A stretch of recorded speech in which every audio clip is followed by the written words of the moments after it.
So welcome to our Cross Country Masterclass with Dr. Matt Wilkes. He's a great friend of Cross Country. He's written lots for us. And most importantly, he's done lots of studies, conducted lots of studies on what can help us all fly in a more safe manner. Matt, is it okay if I just pass over to you to introduce yourself a bit more and what we'll be covering over the next hour and a quarter? Sure, thanks, Hugh. Thanks everyone for coming to join us. I'm quite honoured. Like, I've watched all the other masterclasses and learned loads, so it's very kind of you to come and see this one.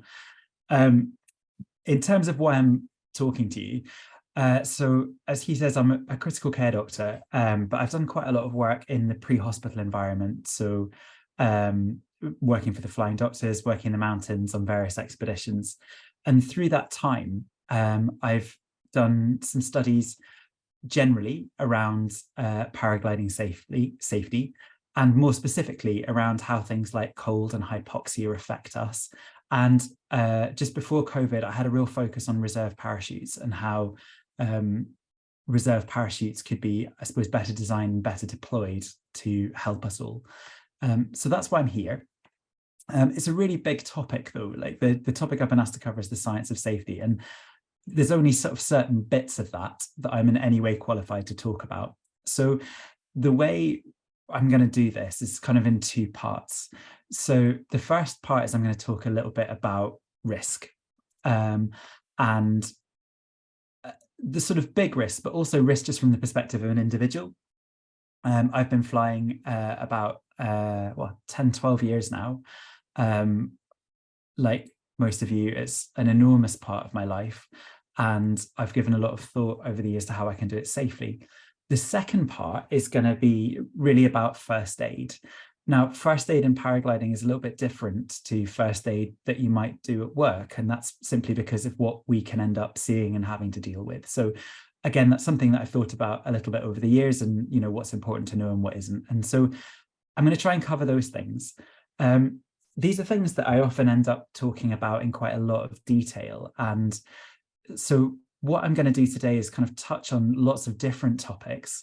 But if there are particular ones of interest, then there's lots of sort of depth that we can go into, or things that I can direct you to, you know, around like the videos we've done for reserves or some of the articles we've done for Cross Country that really dig into some of the stats or all of these things. So hopefully some of the things we cover will be useful. Hopefully they will pique your interest. There's always more detail we can go into if we need to. So let's start with the big question. How risky is paragliding? And I guess I look at it a little bit like this. If someone said to me, how risky is motorcycling based on these two pictures? I wouldn't really know, because I'd have lots more questions. Things like, are these guys motorcycling sensibly or stupidly? Does the fact that one has a tiny bike and one has a big one make a huge difference? What are other motorcyclists doing? So if one of these guys crashes, what can we infer about motorcycling in general? Do they themselves do it very often? You know, if this is the only time they're ever going to do it in their whole lives, then that's going to be very different to if they do this on the hour, every day. And I guess what I'm getting at here is that if you want to understand how risky something is, you have to have as complete a picture as possible about the way the sport as a whole is practiced. Now, for something like skydiving, that's quite easy because everyone goes on a passenger manifest, so you know who's jumping, when, and under what circumstances. And the jumps themselves are relatively formulaic. You know, you jump out of a plane in the same air mass, hopefully, and land at the same airfield, hopefully. With general aviation, you file flight plans, so you can kind of know what people are doing from that. Obviously, the joy of paragliding is that it's free and it's individual, and so it's a very varied sport. You know, that we've got everything from a top to bottom to a PWC, acro, and everything in between. So it's really hard to get a complete picture of paragliding, a denominator, if you will. So when there is an accident, we can work out what that means for the sport as a whole. That said, I have had a try. And thanks to you guys, the readers of Cross Country, we did a survey just before COVID where we took 1,700 responses across the range of paragliding. I also looked at 1,000 accident reports and smushed the results of all of those things together. Again, they're kind of written up in detail in Cross Country and also in the academic literature, and we can post links for that. But from that smushing, I derived these, that there's 1.4 deaths and 20 serious injuries per 100,000 flights. Now that's useful for me as someone who wants to study safety in the sport, because it means that I can say, is the sport getting more or less safe over time? Are interventions working? We can start to look at those things. For me as an individual pilot though, like that's not a particularly helpful piece of information, or at least I don't find that particularly helpful, because I'm kind of going to fly anyway. Like the reason why I don't go base jumping is not actually because someone has told me the specific risk of base jumping, it's because it just doesn't really appeal to me. If I discover there was 1.6 deaths per 100,000 flights, that's not going to stop me flying. What I care about as an individual is if these are the 100,000 flights, how am I like not that guy who has the accident? How am I one of the other 99,999? And so the way I look at this as an individual is, what risks can I control? What can I mitigate? And what ones can't I? What's unmitigatable risk? And we can kind of debate whether the iceberg is that way up or that way up. I guess that's kind of a glass half full, half empty question. But in many ways, it's also an irrelevant one, because really, these are the things that I can control. I can control what I fly, the decisions I make, and the things that I do. And again, that sounds kind of good on paper. But as we know, if you even just look at the debate around EN certification, the safety of what somebody flies is actually quite nuanced. You know, whether it's an ENA or an END, it doesn't really cover it in much the same way that the tiny bike or the big bike doesn't really cover it. It's kind of whether you fly it sensibly or stupidly in the circumstances and skills that you have. So that in some ways makes the other two even harder, like the decisions that I make and the things that I do. And that's partly because sometimes we just don't know what we don't know. Paragliding, as we all know, takes place in a largely invisible medium. So if I fly into a lee side and then fly out again, did I make a fantastic decision, or was I actually 2 centimeters away from horrific turbulence that would have sent me into a cascade and into the ground? And often we can guess or intuit, but actually we don't really know. We don't get that feedback. And so normally when we progress through something, we progress through this kind of hierarchy of knowledge or hierarchy of learning on the right. You know, we start off not really knowing anything and not knowing what we don't know until we get to a place of mastery where actually our intuition is spot on all the time. But that's really hard if you're not getting honest feedback about the quality of your decisions. It's a bit like this guy on the cliff on the left. Like, if he's not seen what we've seen, if he thinks he's just gone out into a patch of snow and then walks back again, he might think that was a fantastic decision. Whereas we actually know, looking at him from this angle, probably not so wise. But also, even we just looking at this angle don't know how wise or not, because we actually don't know how solid that cornice is. So the fact that we don't know what we don't know makes assessing the quality of our decisions quite difficult. I think if we're honest, though, we all know quite a lot. It's just that often we don't do the things that we do know. And there's a huge amount of literature in medicine and in aviation around why well-trained people do dumb stuff, or stuff that looks dumb when you look back on it. And there's lots of different models. And this is one from the avalanche literature. It's a guy called Ian McCammon who developed these. And they're not perfect. And of late, they've kind of been criticized a little bit. But these are the ones that kind of ring true for me as an individual pilot. So these are the skiing versions, but you can kind of pipe in paragliding versions. So this idea of familiarity, you know, I always fly at this hill. and it's never turbulent before 2 o'clock in the afternoon. Well, the 101st time I fly there, I'm going to sort of assume it's going to behave the same way, but it doesn't, and that catches people out. Acceptance, I've gone to a competition with 120 other pilots. They're taking off. I'm going to take off too, because taking part in this competition is important to me and it's part of my identity. And that almost leads into the third one, this idea of commitment or consistency. You know, I've flown all the way to Brazil to take part in this competition, so I'm going to do it. Or in my case, I've climbed up this painfully heathery and miserable hill around the back of my house in Scotland, so I'm going to take off come what may. This expert halo one catches me out all the time. You look over there and you see, you know, an Enzo, or worse still, a buzzard fly somewhere, and you think, I'm going to follow that particular creature, and the Enzo bombs out or squeaks through by virtue of its Enzo-ness, or the buzzard goes and lands in a tree, and I suddenly find myself missing lift. The big one, scarcity. You know, we've not been able to fly in Scotland for about the last 3 weeks because it's been incredibly windy. If tomorrow is a marginal day, I'm probably going to take it because it's a scarce thing. I want to fly. And finally, this idea of social facilitation, which you can look at on a few different levels, but at its most simple is, there's a bunch of people in that thermal. It's fine for them. It'll be fine for me. So we can not know stuff and so make the wrong decision or do the wrong thing, or we can know stuff but be caught out by our human nature, by using these mental shortcuts and patterns that enable us to get through the day. And that makes it a little bit tricky.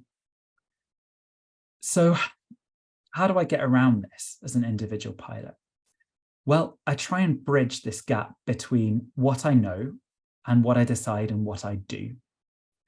And it's not always easy. And what I'm going to talk through is just a few different examples of this.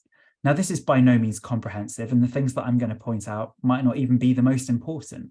They're just things that I know and things that I do as a result. But I hope some of them will resonate with people, and I'd love to hear other examples as well. So checklists, this is kind of like the most direct way to make you do things that you know. Widely used in medicine, widely used in aviation, have their problems, but I think work pretty well for paragliding and for me. So, you know, I know about these models on the left. I know about threat and error management. I know about the Swiss cheese model, and I know about the constraints and the boundaries of my cognitive capacity. But what that actually amounts to in life is, if I check off these things, then I'm less likely to have problems when I take off. And actually, sort of reasons why I like doing this beyond just that. The way I sort of line up my checklist is, I've got things that I do on the side of launch that are in grey. And then when I'm standing about to take off, then I've got the ones on the right.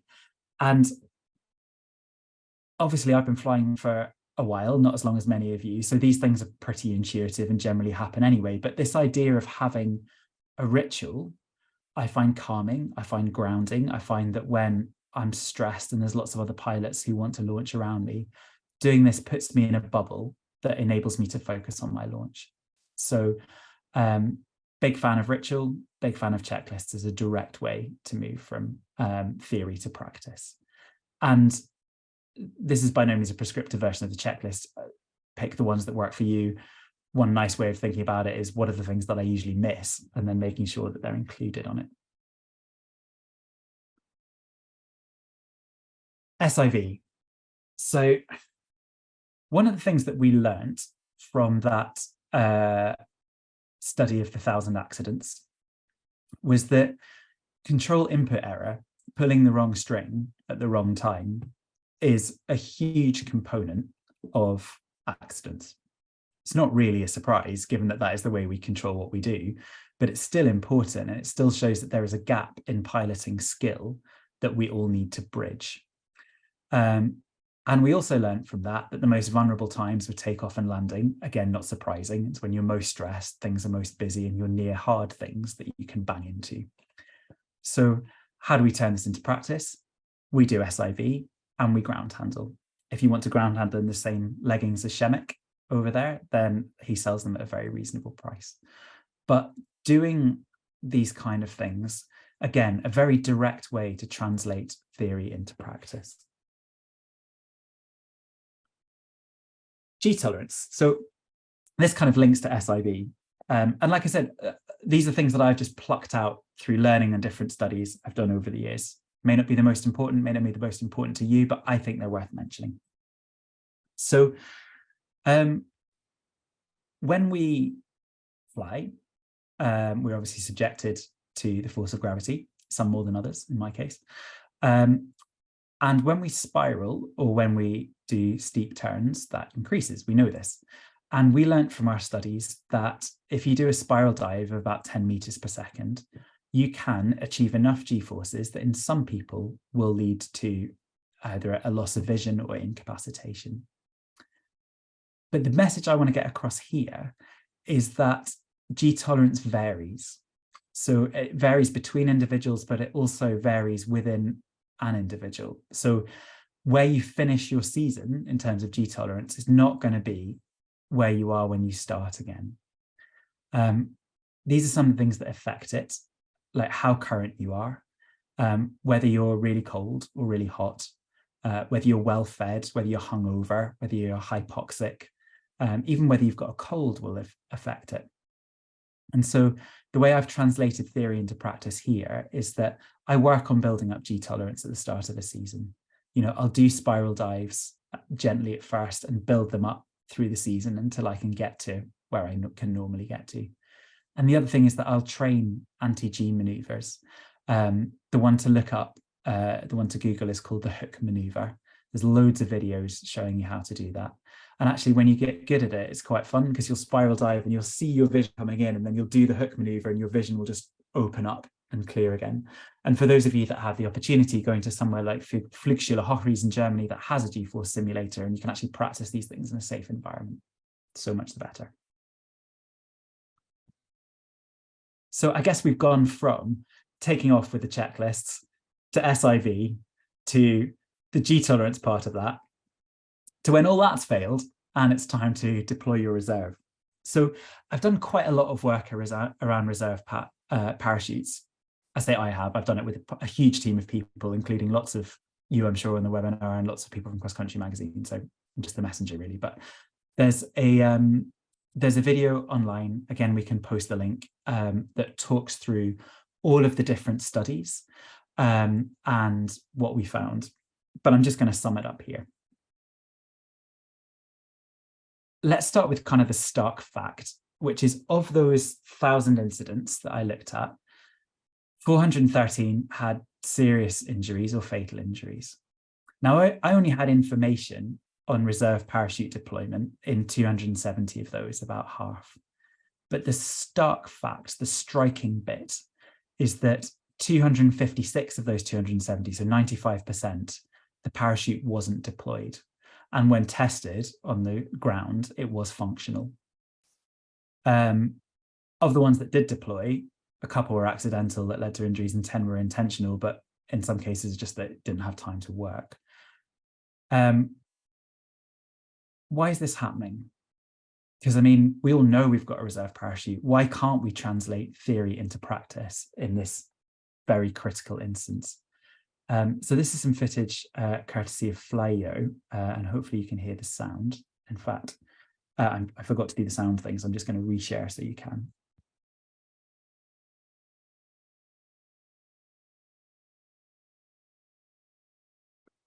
No, we are not back in action. Hold on.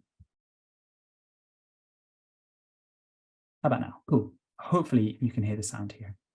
Bouge ton ici. Voilà, bouge s'il te plaît et on lâche.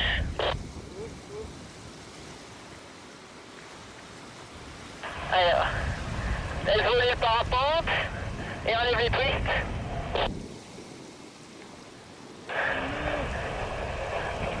Bien. On va faire secours. J'avais pas dit quoi. Secours, secours, secours.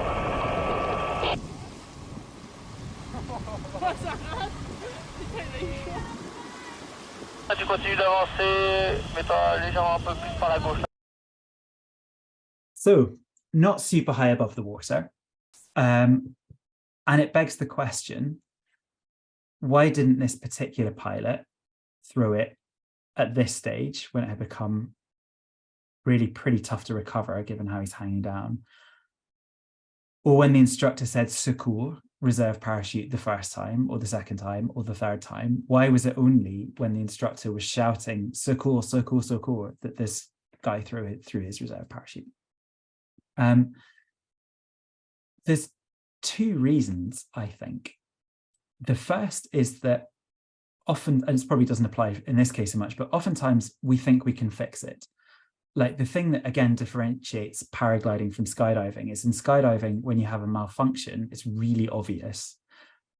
Whereas in our case, and it's really obvious that you can't fix it. Whereas in our case, sometimes you can. And humans are always prone to this thing called loss aversion, where we'd rather not lose something than do something that might help us. And so if you throw a reserve parachute, then that's the end of your flight. You've got to get it repacked. You might end up in a tree. You've got to get rescued. You've got to get it repacked, et cetera, et cetera. So there's always that kind of incentive for us to throw, and that always doubt that we might be able to fix it. But like in this SIV case, where it gets beyond fixable, I think it's because it's when we're really stressed out. We can't access the theory. We can't put it into practice. This is part of the reserve study that we did, and this is what people do when their equipment fails. So this is a guy who just did the same thing over and over again. This guy's grabbed his stirrup and his handle, and all he's got to do is let go of the stirrup or grab some other bit of the handle. But he keeps looking at the reserve parachute. And now you think, well, that might not be me, but actually that's everybody under the right circumstances. Like when people have looked at things like underwater escape training from helicopters, where you train people to get out of a submerged helicopter in the dark, people behave exactly these same behaviors. Like they do repetitive actions, or they freeze, or they do other things once their brain is overloaded.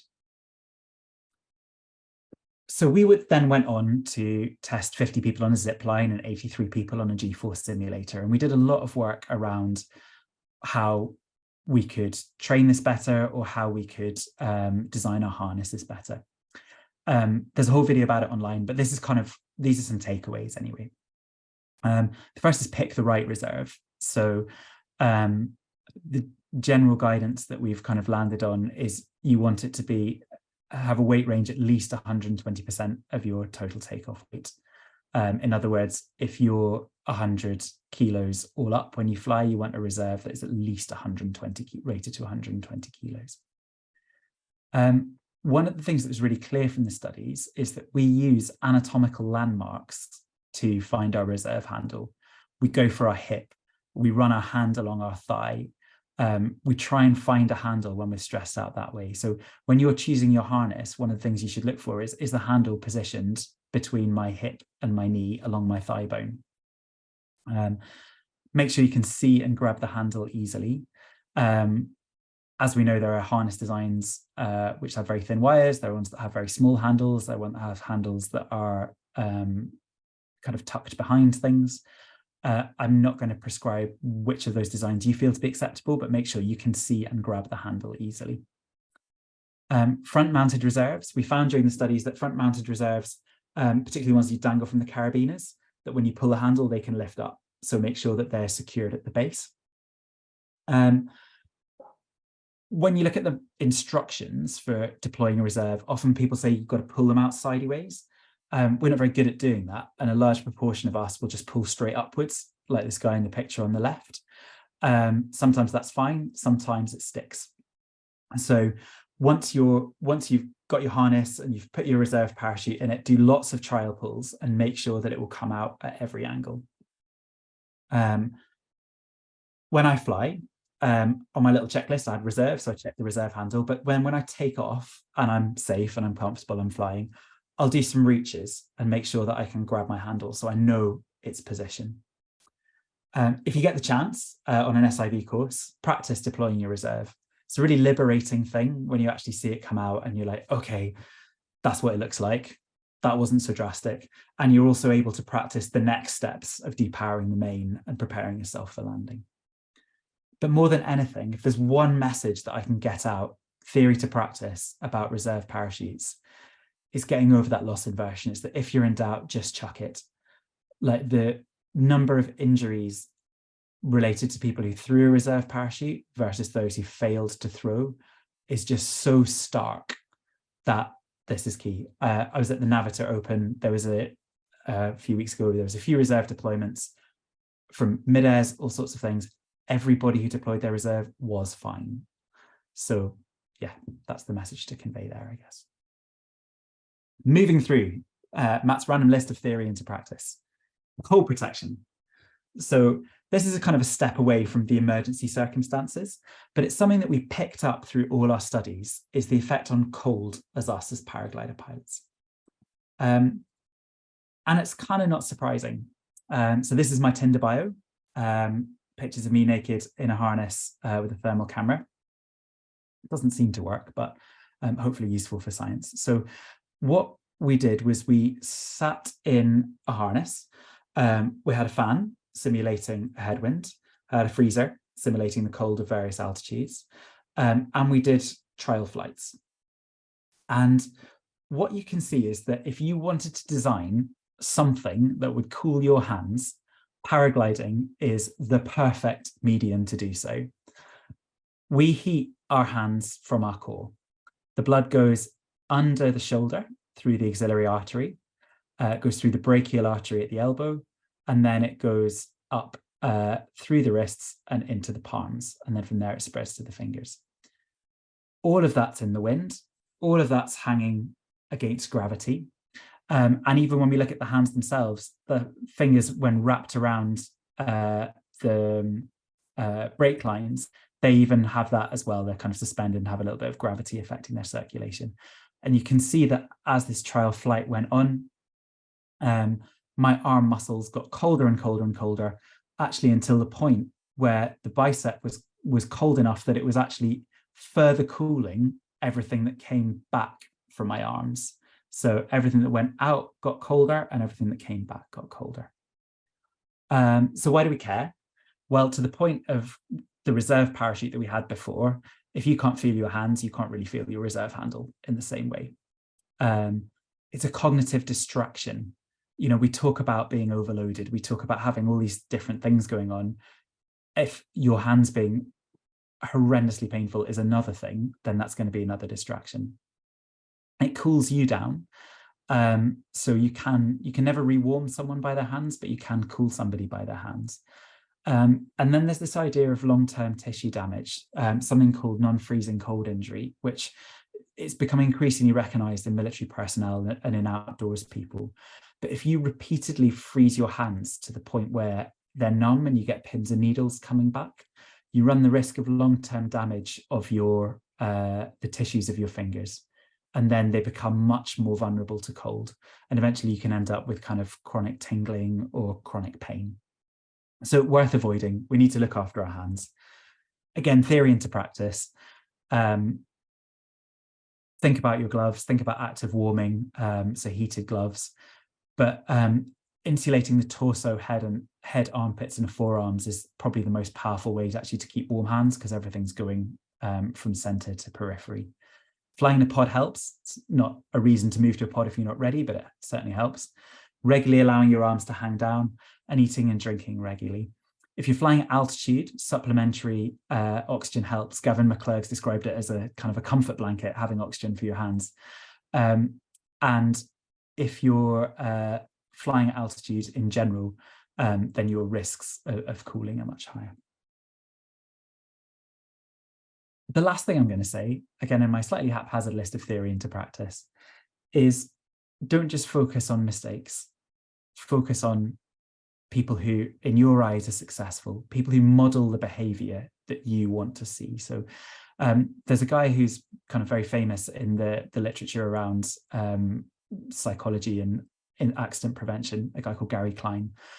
And he said, when we put too much energy into eliminating mistakes, we're less likely to gain insights. Having insights is a different matter from preventing mistakes. So again, a bit like our motorcycle thing at the beginning, an accident is an isolated thing in the whole context of paragliding. There's tons to learn from accidents, but I think there's as much, if not more, to learn from the times when there weren't accidents. So that can be as simple as, you know, looking at the pilots you admire and thinking, how have you stayed safe? What do you do? What good practice should I model? You can consult a well-known paragliding magazine and some of the publications available from said well-known paragliding magazine, which contain a lot of wisdom. Actually, this is one of the reasons why I love Cloud-Based Mayhem so much, is because Gavin's always really good at talking to pilots about their safety behavior. And I always pick up things about what they do as much as what they don't do and try and bring those things in.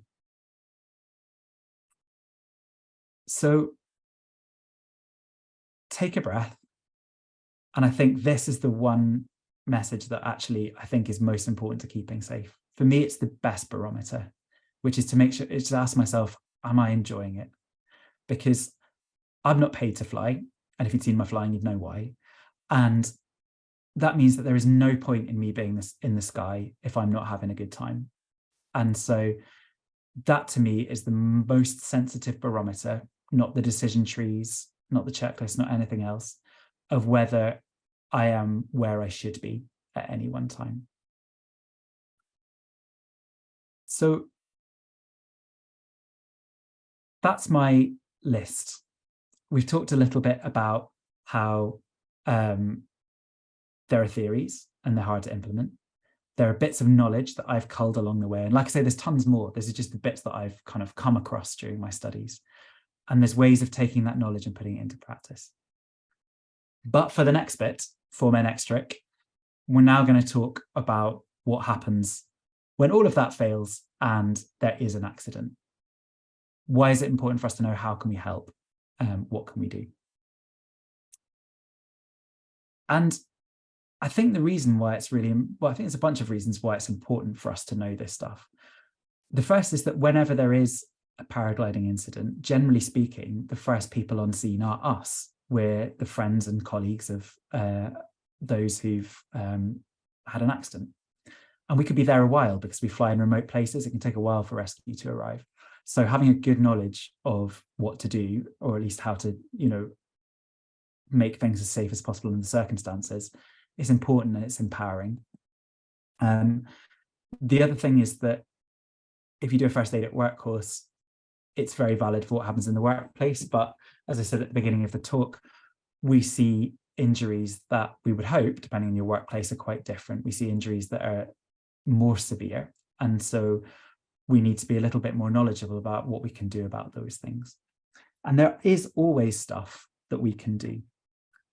So for those who've done first aid courses, you'll have come across this idea of the chain of survival, that there's, you know, if somebody has a heart attack and you do CPR and you get a defibrillator and you go for an ambulance and the ambulance comes and takes them to hospital, by keeping that chain complete, you can help somebody go from death to survival. There's a chain of survival in a paragliding incident as well. And we're going to go through each of these in turn, but to look at the whole chain in one, the first is establishing a functional team. The second is finding the injured person, getting to them, securing them, and getting help. The third is opening the airway. The fourth is bleeding control. The fifth is stabilizing the pelvis. The sixth is protecting them from the environment. The seventh is pain relief and splinting. And the last is looking after their spine and dealing with helmets. In other words, getting something going, getting people safe, doing 4 things immediately, and then 2 more if you'll be there a while. This is kind of how I think about it. So let's start with establishing a functional team. So whenever I've been at an accident, or actually in lots of professional circumstances where something has come in that's a little bit overwhelming, there's sort of 3 stages. Like stage 1 is everyone's a bit taken aback. Stage 2 is everyone legs it and tries to get involved. Stage 3 is there's a bit of a guddle. And then from that, a coherent team and a coherent plan of action emerges. And it takes a while. But the shorter that is, the better off everybody's going to be. So establishing a functional team means shortcutting that process of everybody being overwhelmed individuals to everybody having a shared mental model and a shared goal that is to the benefit of the individual involved. And there's two key aspects to that, really, which are leadership and followership. So when we think about leadership, or I actually quite prefer the term coordination, because leadership's quite emotionally charged. You sort of feel it's all on you, whereas actually what we want is someone who's going to coordinate everything. So in any incident, we want someone to step up and say, I'll coordinate this. It's really brave, but it's really important. And that coordinator doesn't necessarily have to be the person with the most medical knowledge. In fact, usually it's best if it isn't. If the person with the most medical knowledge is actually looking after the casualty directly, and the person who's coordinating stands back to see what's going on. If you're a leader, if you're a coordinator, you are going to have a lot going on. So you want everybody else to be good followers. Now, what do I mean by a good follower? I mean somebody who is quiet when they need to be quiet, talks when they need to talk, who when they're given a task, like, can you go and call for help, thinks, can I go and call for help? Because you might just want to be helpful, to be like, yes, of course. Then you're like, I have no idea where I am and I don't have a phone. So somebody that pauses and thinks, can I actually do this task? Then says, I will go and call for help, confirms what they're going to do, goes off, does it, come back and says, help is on the way, an ambulance is coming in 20 minutes. So someone who closes that loop of communication. And if you have good leadership and good followership, then everybody ends up with this shared train of thought. Everybody knows where this situation is going. Now, this isn't easy. Like in a hospital resuscitation room, or, to use another example, in a Formula One team, everyone's already got pre-assigned roles. Everyone's even got places to stand. Everyone's got a shared language in which to communicate. It's not easy. Best way to practice it is simulation. So if you have a regular group of flying buddies, think, okay, we're para-waiting, can't fly for another few hours. Let's think about what would happen if someone crashed here. Who would we call? What resources do we have? How would we work together? And I love this picture because this is on one of the training courses that we ran, because it looks kind of like wonderful, like Renaissance painting. But what we have here is a coordinator who is standing back. We have casualty carers, those with mental knowledge who are close in.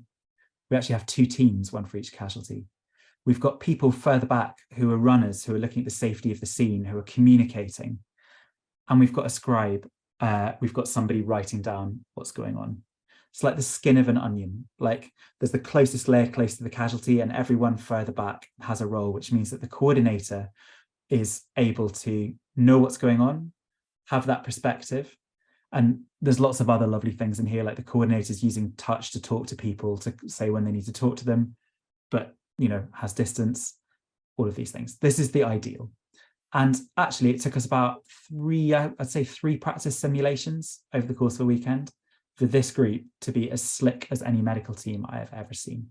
This is all achievable, but it requires a bit of practice. And don't feel bad if you don't achieve it. This is hard, but this is the goal. If I tell you the goal, then at least you know what you're aiming for.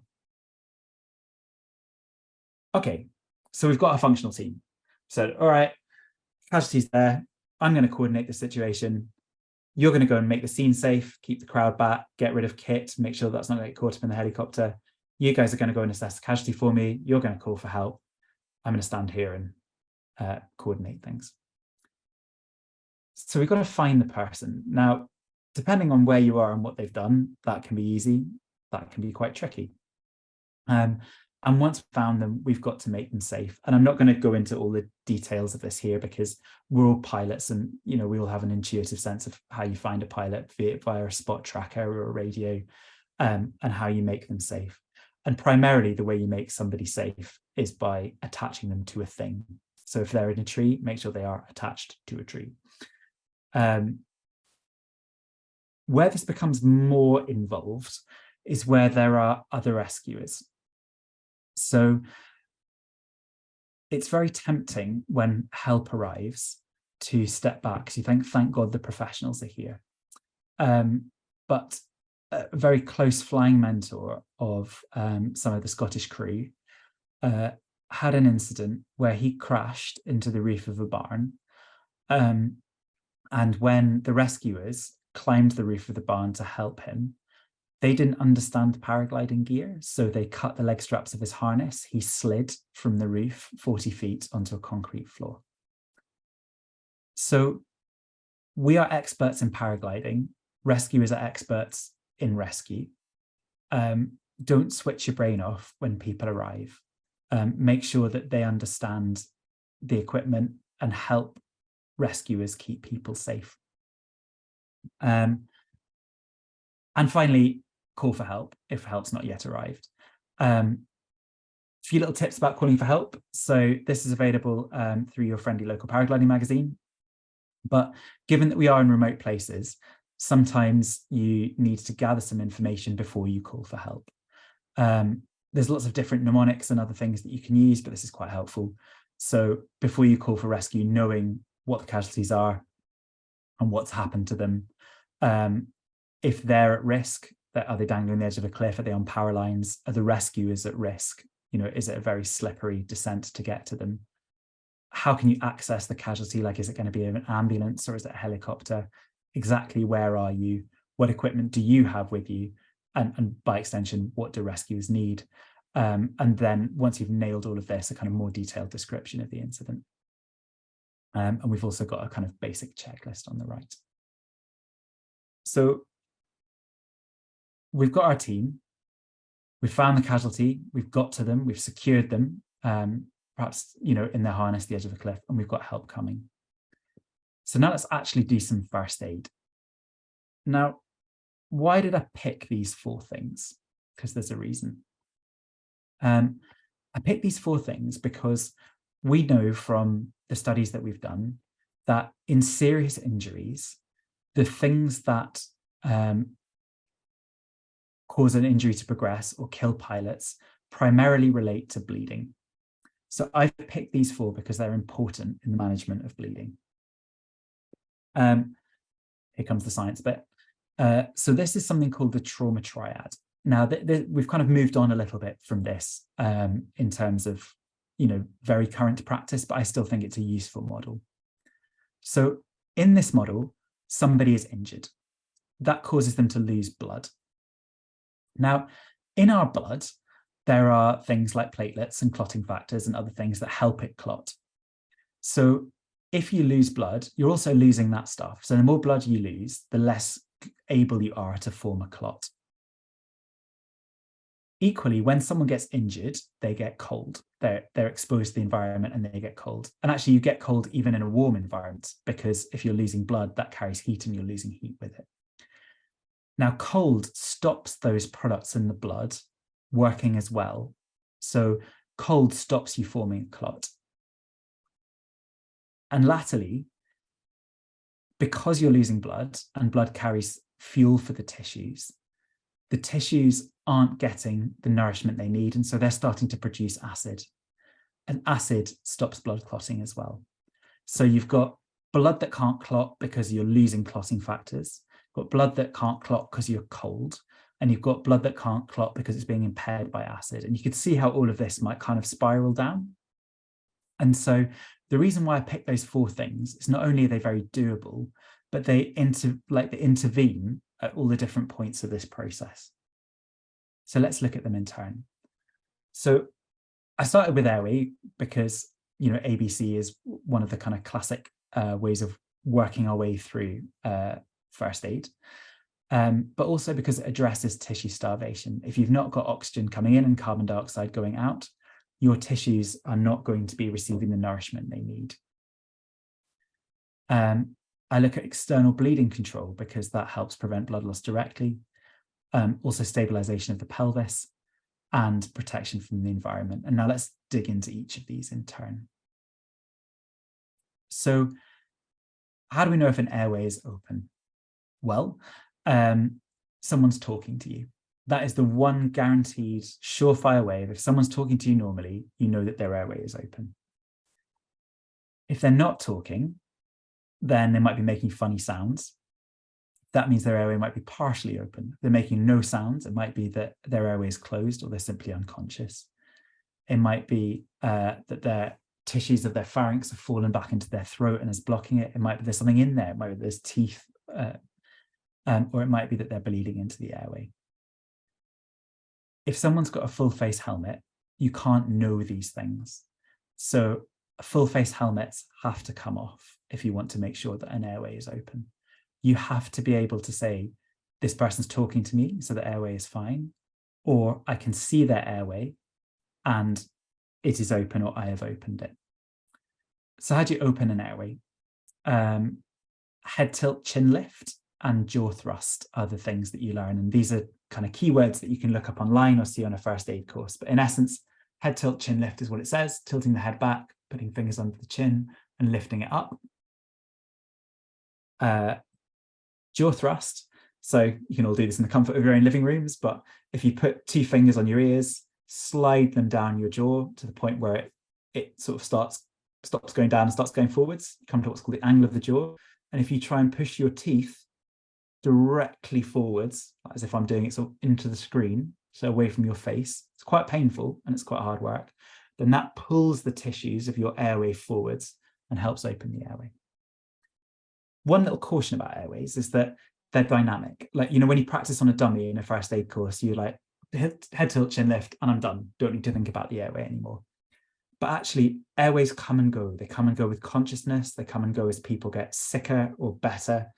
You can even sort of get more airway tone with pain. So you can end up sometimes in this funny situation where you do a jaw thrust, it's really sore, somebody wakes up, they get their airway back, then you go, oh, got their airway back, let go, and they fall unconscious again. So if you have airway concerns, then you have your airway concerns for the whole of the rescue.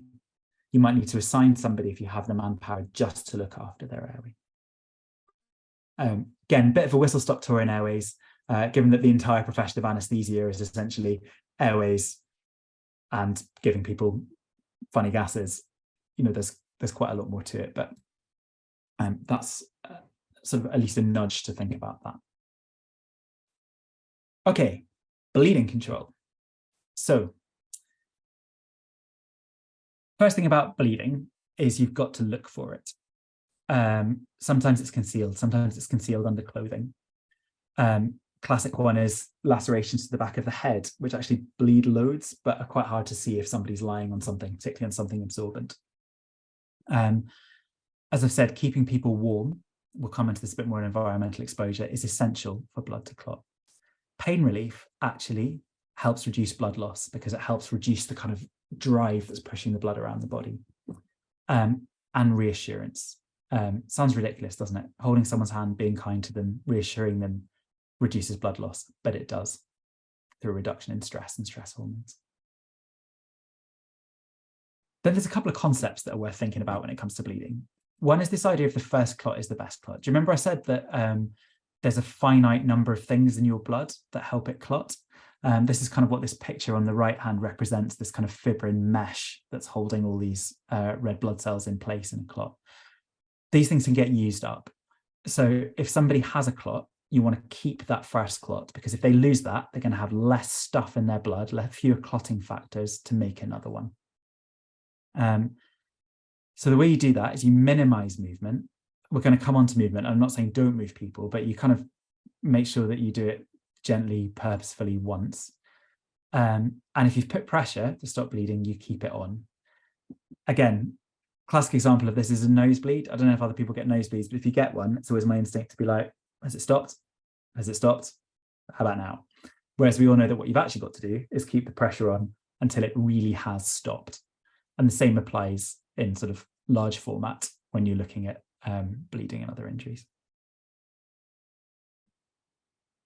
Some other ways. So we said direct pressure is probably the best way to stop bleeding. Elevating limbs is helpful. And there are a bunch of others. Hemostatic agents, these are kind of usually gauze impregnated with something that helps supplement the blood's natural clotting abilities, packing stuff into wounds. Tourniquets, really good in a military context. in all the accidents we looked at, there wasn't that kind of limb blown off type bleeding that a tourniquet might be helpful for. That said, there are circumstances where it might be useful. Beware of scalp wounds, as I mentioned. People talk about pressing arterial pressure points to kind of reduce bleeding. It's never actually worked for me, but I mention it because you'll see it listed. Direct pressure is at the heart of managing external bleeding. Now, that could be with your hand, but that's not super practical, given that you might want to use your hand for something else. He's also not wearing gloves. So this is a better option where you've got someone is properly protected themselves and is using some gauze. This is the best option, actually, and this is what I carry in my first aid kit. So this is something called a battlefield dressing or a trauma bandage. And it's a pad attached to something stretchy, and that stretchy thing has a means of locking it in place. So you put it on the wound, you wrap the stretchy bandage around, that applies some compression and holds it in place, and then you lock it there. Really useful, very lightweight, core part of any paragliding first aid kit. Okay, we're getting through it, I promise. So, got a functional team, found the casualty, opened the airway, started to, and now we've dealt with any kind of external bleeding. I was doing a question in the chat, do I carry a tourniquet or a nasopharyngeal airway? No to the first, yes to the second, and I'll talk about first aid kits at the end. So stabilizing the pelvis. So this is an interesting one, and I think it's quite an important one. So this is a pelvis when all is well. You can see it's composed of a bunch of different rings, and just to kind of orientate you, here's the leg bone, this is where it joins the hip. This is the bit you sit on, which now you've been listening to me for nearly an hour, I imagine is numb. This is kind of just at the base of your tummy, above your genitals, and this is your coccyx and sacrum. So this is at the back. So all your organs kind of sit in this middle ring. And the thing about rings is they're really hard to break in one place. So what tends to happen with pelvic fractures is you end up with something like this. Now here you can see that all these rings have been disrupted, that this right side of the pelvis has been kind of sheared off. And what this may come from is somebody banging a leg so hard that it's kind of all the forces have been transmitted upwards and it's kind of sheared, or landing on your backside. So that's why this is of interest to paraglider pilots. Now, the problem with this situation is that bones bleed. People don't think of it that way, but bones bleed. Like surrounding these bones are lots of veins and lots of other things that bleed. It's also incredibly painful. So what we try and do under these circumstances is restore this distorted anatomy to normal anatomy. It's actually sort of a form of splinting. Now, there's lots of ways of doing this. There are bespoke binders that you can buy that apply exactly the right pressure. But part of the issue with this is it's really hard to get on if someone's in a harness and if you have to lift them and if you don't have pain control. And the improvised ones, which I used to advocate for quite strongly and I advocate for less now, it's really hard to improvise them in a way that gets enough pressure on. So what we've kind of arrived at, and this is in discussion with a couple of pre-hospital care colleagues who are absolute experts in the field, is that if you bind the knees using a glider strap, tie the shoelaces together and put something, either tape on the toes or something around the top of the shoes, then actually that goes a long way to restoring that normal shape. But it means you don't have to wrap something tight around bones that are broken. You don't have to worry too much about getting it in the right place, and you don't have to improvise something that you then have to get under the harness. So this is what I'm advocating now for pelvic stabilization. Getting there. So airway's done. External bleeding has been compressed. Got our glider strap around the knees, tied the feet together. Last thing, environmental protection. So we're all outdoorsy people. I don't need to labor this point, but there's a bunch of different ways we lose heat. We lose heat from radiation. We lose it from convection, so the wind passing by and carrying the heat with it. We lose it from breathing. Now, we're not going to try and stop that. And we lose it from evaporation. So we have lots of things with us that we can use to keep a pilot warm. We can put something under them to prevent conduction to the ground. That could just be their harness, just leave them in it. We can put stuff over them. The glider is very insulative, so that's quite good. And that also acts as a vapor barrier for evaporation. Only downside of that is if a helicopter is coming, be very aware that it needs to be wrapped tight and has no chance of being flung up. Again, not going to labour the point, you're outdoorsy people, but make a concerted effort to keep somebody warm who has been injured, even if it ostensibly feels like a hot day. Okay, so 2 things to get things going, 4 things to do immediately. Ambulance is en route, or the helicopter's en route, and you've got an hour to kill. So what can we do?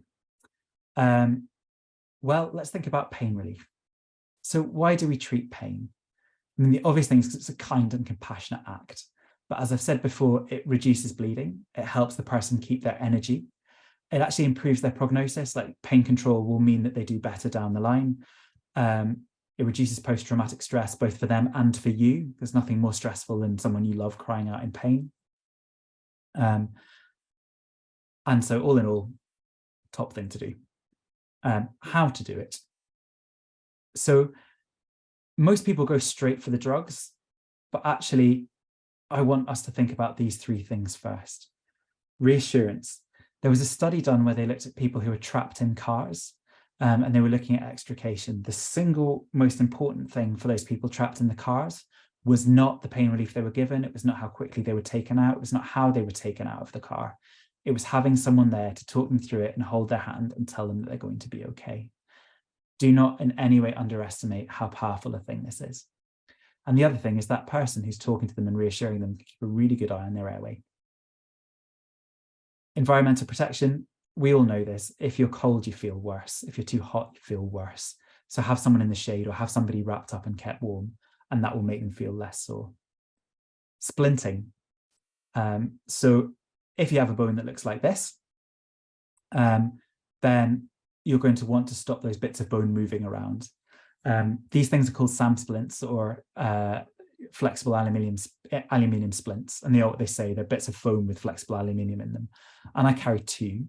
And the dead lightweight, I put 1 behind my back when I fly and 1 under the seat. And you can splint somebody to stop them moving around. If you're wondering what position you should splint them in, think of Arnie. Arnie is modeling the perfect splinting position for various different injuries. But in essence, if you can put something on that's going to stop something jiggling around, people are going to feel a lot better. Pro tip for splinting is if you're going to use a splint like this that has to be molded, try it on you or somebody else first, like get it all shaped nicely, and then just put it on the casualty in one. So you're not trying to mold it on them, because yeah, that doesn't inspire confidence. Food and water. So lots of people are really hesitant to give casualties food and water. If an ambulance is coming in the next 10 minutes or even in the next hour, that's fine, don't. But if you're going to be there a long time, food and water not only increases comfort and helps treat pain, but also helps maintain energy and helps maintain blood volume. So don't force it on somebody. Somebody has to be awake and talking and want this stuff for them to safely eat and drink. You know, we don't want people choking because you're sort of pouring water into them. That said, if you give people little amounts of food and little bits of water, you're not going to do them any harm. Now, a kind of classic worry here is, oh, but what if they need an anesthetic? When somebody goes to hospital to have an anesthetic and they've got broken bones, then actually people take precautions for a full stomach anyway. So this is less relevant. I don't think they're going to be eating a 3-course meal. They're not going to want to. So little bits of food and water are fine. Medications. So this is where we usually jump to, but actually if you've done the first 4, certainly the first 3, you'd be amazed how far that takes you. Medications are kind of a whole other topic of discussion. In essence, you don't go far wrong with paracetamol, acetaminophen for our American colleagues. It sounds really weedy, doesn't it? I've got a broken leg and someone's going to give me a gram of paracetamol. Actually, despite the fact that it's available over the counter, it's really good. It does quite a lot. So you can't go far wrong giving someone paracetamol. Anything else, there will likely be problems. sorry, there won't likely be problems. There is the potential for problems. So something like ibuprofen, usually fine, but if someone's an asthmatic, they can react to it.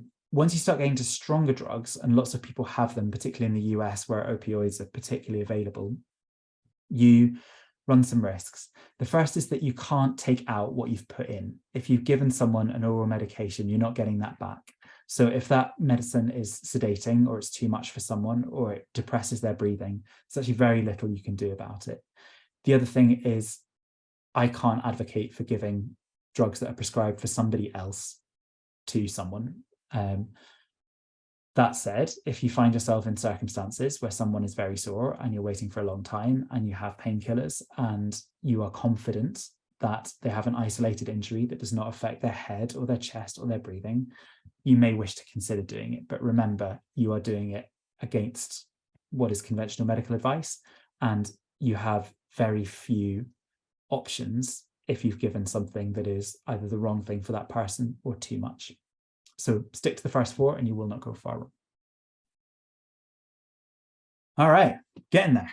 So spines. So spines, understandably, are kind of stressful. Like if you have a serious accident, particularly one where you hit your head or you hit your neck, then there's the risk of spinal injury.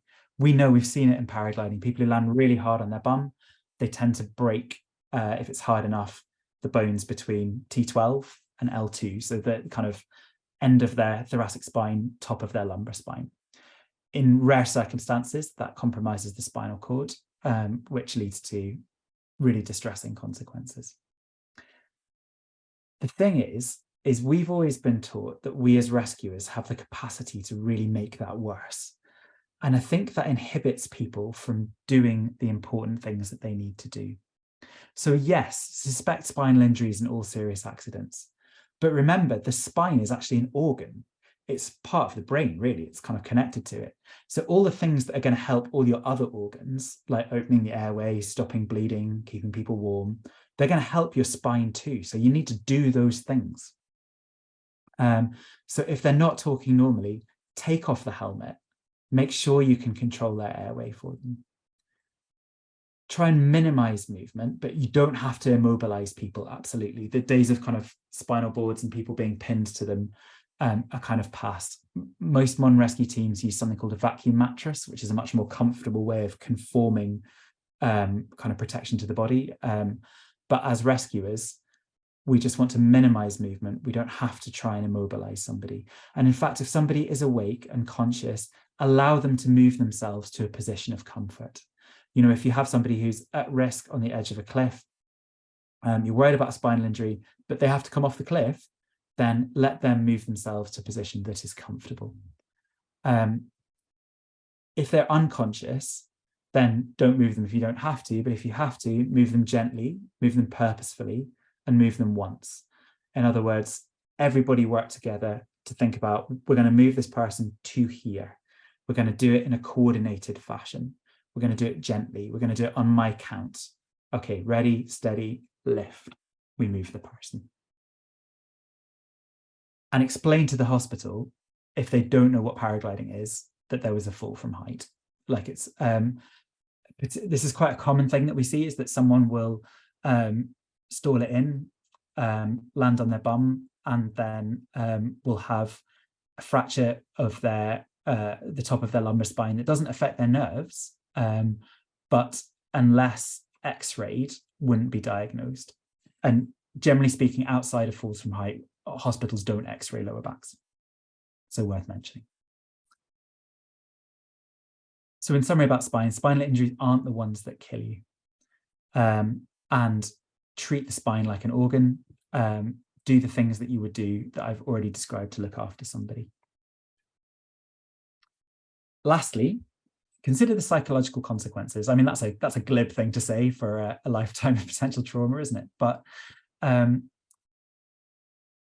seeing accidents, being in accidents, have psychological consequences. There is no one recipe for how to make these better. We know that if you make someone debrief an accident against their will, it's more traumatizing. Equally, we know that in some people, having a debriefing is helpful. Talking to peers is helpful. when it comes to paragliding specifically, we don't know as much as we would like to. And so this is a plug for a woman called Jessica Love, a good friend of mine, who is currently doing a study looking at fear injury and psychological trauma in paragliding. Some of you who are on this webinar might have already had some interviews with Jess. It's a very exciting project. It's ongoing, and I'm hopeful that we'll learn a lot more about this side of things as that project progresses. We're on the home stretch. So in essence, first aid in the outdoors is different to first aid at work. You might have limited equipment, limited people, different expertise. You might be somewhere totally random. You might be operating on a 10-hour time scale, and it might be raining. There might be an environmental threat to you and to the casualty. So it's hard to make rules. It's kind of this is all really about judgment. And I think the two best guiding principles for how to make good judgment is first, do no harm, the old classic, but actually the one I find most useful is, what would I want done for me? If it was me who was injured, would I want that rescuer to try and splint my leg? Would I, as a rescuer, do it? And if the answer is yeah, I'd want that done to me, then do your best to do it for that person. There is always something you can do, even if it's just calling for help, even if it's not all the things that I've mentioned. Lastly, first aid kits. So I guess one of the things that I hope you took from this little first aid spiel is that a lot of what we're doing doesn't actually require that much kit. Establishing a functional team, locating somebody, getting access, getting help, opening their airway. None of those things really require much kit, though kit is available to help with all those things. Stopping bleeding requires a little bit. And then splinting and pain relief also requires a little bit, but not tons. This is what I carry. Other cardinal rule of first aid kits is don't carry anything that you don't know how to use or aren't confident in using. It's just wasted weight. And so this is what I've got. I've got a casualty card. So that's just something that I can make notes on. It's just got a picture of a human front and back. And so I can make notes or draw little arrows or say there's an injury there. If I was going to send it with a casualty, then I take a photo of it on my phone and send it with a casualty. Got something to write on it with. I've got gloves to protect oneself. And I've got a scalpel, and that scalpel is mostly used for cutting bits of tape rather than in surgery, but that's there as an option. I've got a trauma bandage of the type I showed you. And I carry some of the hemostatic gauze. So this is gauze that can help blood clot. It's quite spendy, so that's one of the reasons why you might not wish to carry it. I carry a glider strap for doing that binding of the knees to stabilize the pelvis. An assortment of sticky plasters, band-aids, just because common things are common, and you know they're actually more likely to be useful than quite a lot of the other things. I carry gauze swabs and steri strips just for wound closure. I carry a needle and syringe. Now that's partly to give medicines, because I do carry some injectable medicines, but mostly it's to wash wounds. And I carry purification tablets, because if you want to wash a wound or clean it, if water is clean enough to drink, it's clean enough to wash a wound. So what you can do is you can take some, you know, your Camelback or whatever, draw it up in the syringe, squirt it through a needle, and that gives it a sort of pressure jet. And so that's quite a good way to clean a wound. I carry those flexible splints. Like I say, I carry 2 for splint people, and I carry a triangular bandage. I live in dread of anyone asking me to make a sling. I still can't do that, and I've been a doctor for 16 years. But I do that just to kind of help support splinted things, and also to help, you know, tie feet together or other stuff. Carry tape. Tape is wonderful. Tape for blisters, tape for splints, tape for taping feet together, tape for fixing my speed bag and my harness. Tape solves all. I do carry some meds. I carry ibuprofen and paracetamol as painkillers. I carry aspirin. Now I carry aspirin not as a painkiller, but because actually the commonest cause of death in the British mountains is a heart attack.